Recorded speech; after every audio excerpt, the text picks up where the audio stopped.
اور یا رسول اللہ میں نے سنا ہے کہ اللہ تعالیٰ 70 ماؤں سے زیادہ پیار کرتا ہے۔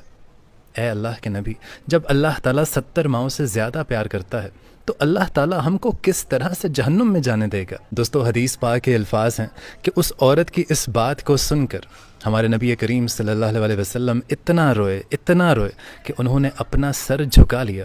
آپ صلی اللہ علیہ وسلم کی آنکھوں سے آنسو زاروں قطار برسنے لگے۔ حضور صلی اللہ علیہ وسلم اتنا روئے کہ اللہ تعالیٰ نے جبرائیل علیہ السلام کو حکم دیا اور حضرت جبرائیل علیہ السلام آپ صلی اللہ علیہ وسلم کے پاس فوراً سے تشریف لائے۔ تو حضرت جبرائیل علیہ السلام اللہ کے نبی کے پاس تشریف لائے اور عرض کرنے لگے، اے اللہ کے نبی، اللہ تعالیٰ کا حکم ہے کہ اس عورت کو فرما دیں کہ اللہ نے ان پر ظلم نہیں کیا، انہوں نے اپنی جانوں پر خود ظلم کیا۔ اللہ تعالیٰ تو یہ چاہتا ہے کہ میرا بندہ مجھ سے مانگے اور میں اپنے بندے کو عطا کروں۔ یہ لوگ خود توبہ نہیں کرتے، یہ لوگ شیطان کی بات مانتے ہیں۔